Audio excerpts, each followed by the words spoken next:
สบายดีเอฟซีทุกคนมื้อนี้เฮาก็มีโอกาสได้มารีวิวหรือว่าบอกทางเอ่อร้านอาหารฟู้ดคอร์ตอยู่ตลาดเช้าฟู้ดคอร์ตตลาดเช้าสิมีหยังแดมีจักร้านแล้วก็มีเขาขายหยังแด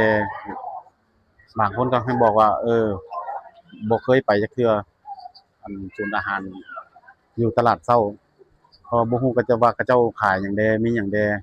ก็บ่ได้ใหญ่ปานใดก็พอเหมาะเนาะโอเคเฮาย่างเข้าไปเบิ่งเลยเข้ามาก็มาซื้อปี้อยู่นี่ก่อนเขาเจ้าสิขายปี้คูปองอาหารแล้วก็อันนี้ก็เจ้าขายน้ำเนาะขายน้ำอยู่นี่แล้วก็มีพี่น้องมงแล้วก็จีนเฮาสิเบิ่งมีจักอันอันนี้ข้าวปุ้นน้ำแจ่วโอ้ข้าวปุ้นน้ำแจ่วของหมักเลยของหมักอยากมากินโดนละข้าวปุ้นน้ำแจ่วที่สิ50,000กีบอยู่สีบุญเฮืองสิ80,000กีบเขาจีข้าวปุ้นน้ำแจ่วดังๆอยู่สีบุญเฮืองมัน80,000กีบแต่อยู่นี่50,000กีบสิมื้อนี้สิพากันมาลองชิมลองเบิ่งว่ามันสิแซ่บส่ำใดมี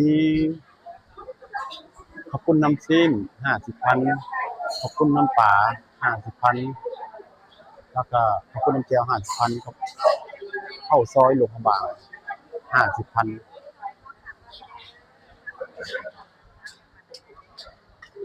เจ้าก็จับเอาเนาะเป็นก็แซ่บเด้อ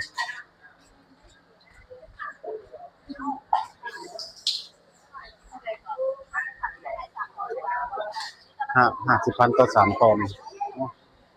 โอ้50,000ถ้วย50,000พระเจ้าให้3ตอน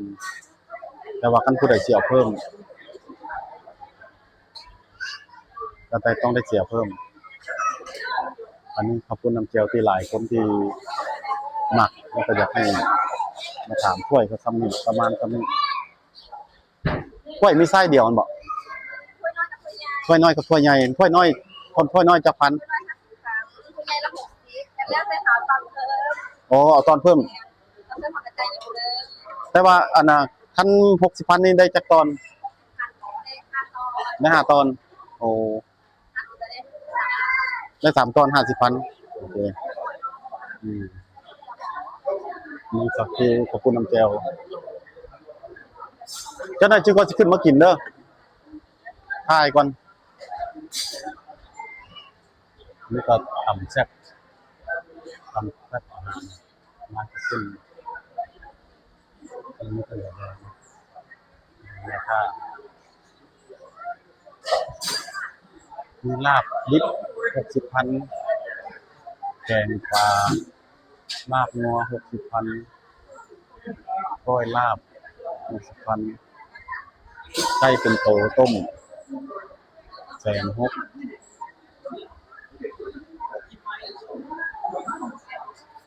อันนี้ก็คนกับเครื่องฟรายขาไก่เครื่องฟรายเมนูมันคือเป็นประมาณนี้อันนี้ขายไก่เป็นโต160,000นะครับพระเจ้าที่ซอยลาบชิ้นลาบซุกลาบดิบอยู่นี่เลย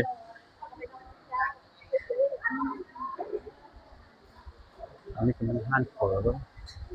อาหารข้าวเปียกไก่40,000ข้าวเปียกไก่ข้าวเปียกหมูข้าวเปียกอ่างัวไม่ไหวประเภทข้าวเปียก40,000แล้วว่าเฝอ50,000เฝอทุกประเภทเฝองัวเฝอไก่เฝอหมูเฝอมีกรอบเฝอน้ำตกโอ้มีมันกวนนี่โอ้มันกวนห่อเอาตรงนี้เลยมันกวนที่35,000แล้วก็30,000แล้วก็มีจื่นยอขาว15,000ข้าวจีปาเต้ก็มีอันนี้ก็เจ้าเฮ็ดอยู่คานี่เลยจัง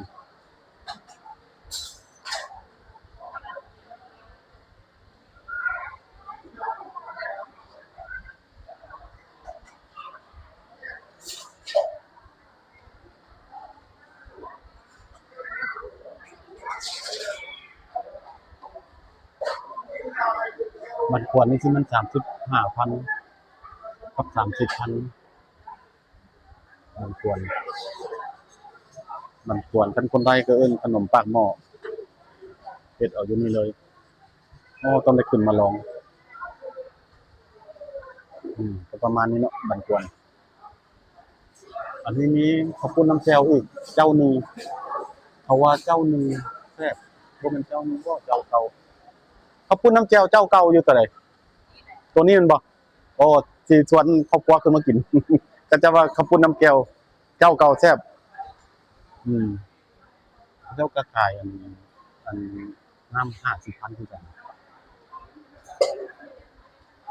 50,000มาลองตัวนี้ก็จะว่าข้าวปุ้นน้ำแจ่วเจ้าเก่าอยู่ฟู้ดคอร์ตอยู่ตลาดเช้าฟู้ดคอร์ตนี่แซ่บมีอาหารมีแกล้ม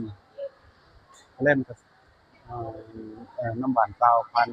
แกล้ม30,000โอ้แกล้ม30,000แกล้มธรรมดาก็30,000คือกันอืม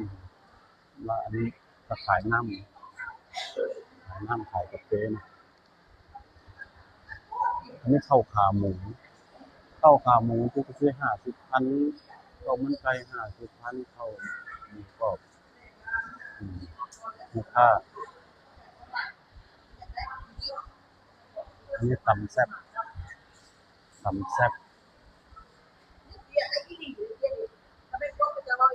หมูแดง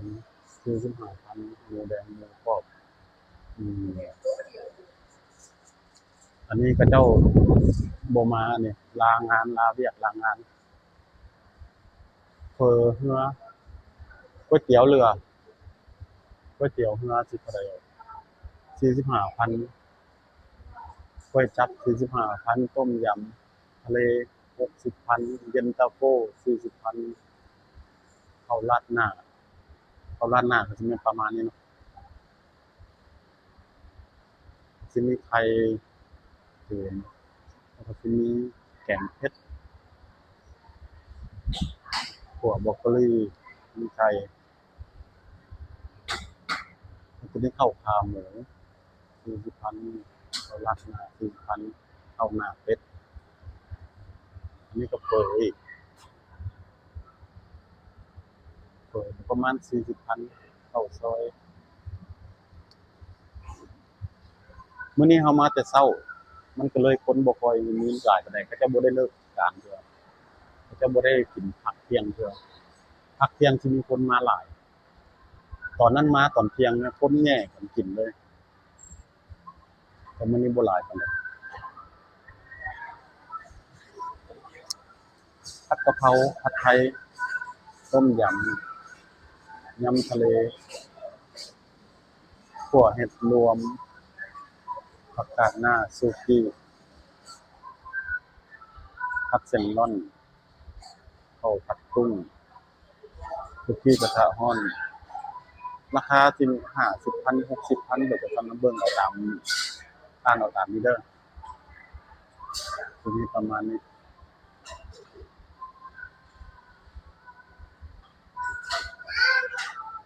มีประมาณนี้ราคาอันนี้ก็คุณน้ำแจ่วอีกนี่ก็คุณน้ำแจ่วอีกเจ้านี่อันนี้เจ้ามี3ฮอด3เจ้าเพิ่นว่าเพิ่นก็ให้จับเอาจังซี่คือกันเนาะอยากได้น้อยได้หลายให้จับเอาตามนี้เลยอืมอันนี้ก็อาหารทั่วไป3เมนูนี่แหละ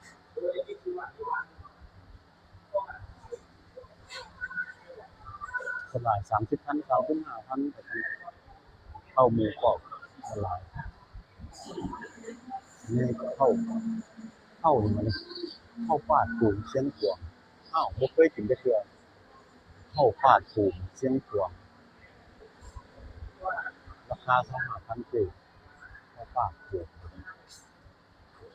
เฝอเป็ดเชียงขวางเฝอไก่เชียงขวางข้าวปุ้นน้ำเป็ดเชียงขวางอันนี้มีแต่ของเชียงขวางประมาณนี้เนาะของ ประมาณนี้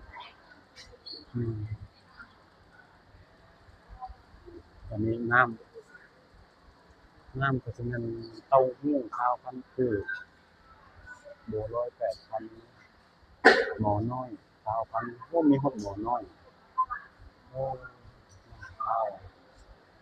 ข้าว30,000กูกาแฟมันเด่นโอเลี้ยงน้ำปั่นน้ำบักไม้ปั่นน้ำบักไม้ปั่นอะไรน้ำบักไม้ปั่นก็ประมาณ1,000มากเพียง30,000อันโกโก้ก็5,000เป็นตามเมนูนะเด้อแล้วก็อันนี้อาหารราดหน้าข้าวราดหน้าข้าวกระเพาะปลา50,000ข้าวราดหน้า50,000ราดหน้าแล้วเลือกเอารสเลือกหน้าก็จะมีประมาณนี้แหละมีประมาณนี้ก็กิน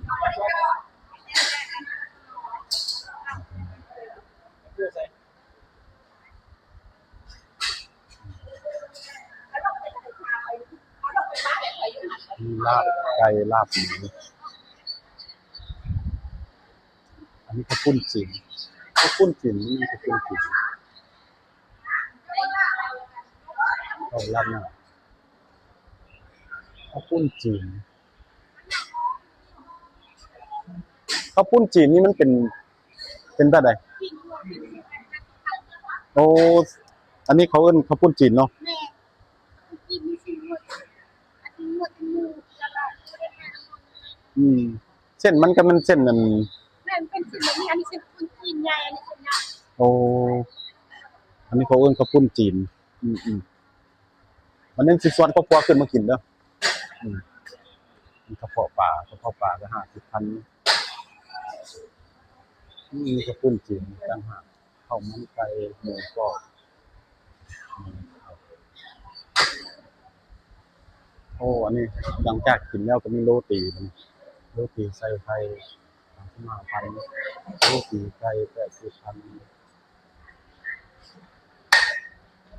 ข้าวผัดรวมมีโรตีก็สิประมาณนี้เนาะอืมอันนี้ผู้ใดอยากรู้ว่าอันร้านศูนย์อาหารอยู่ตลาดเช้าก็มีประมาณนี้นะแล้วก็เดี๋ยวนี้เขาเจ้าก็รับไปขี้ปองเนาะอ่ะประมาณประมาณนี้เนาะต่อไปคลิปต่อไปเขาสิไปรีวิวที่ห้างที่น่าสนใจที่คนอยากรู้ผู้ใดที่อยากรู้ว่ามีหยังแดบ่อนใดๆที่น่าสนใจก็ให้บอกมาเนาะคันยังอยู่ลาวอยู่ก็สิได้รีวิวให้เบิ่งแต่ว่าบัดกลับเมืองฮาวายแล้วสิเฮ็ดคลิปต่อไปก็คือคลิปชาวสวนชาวลาวที่ประจำอยู่ฮาวายดำรงชีวิตกันจั่งใดแด่มีบ่อนใดแด่บ่อนน่าเที่ยวอยู่ในฮาวายแล้วเราสิเฮ็ดคลิปต่อไปให้เบิ่งขอขอบใจ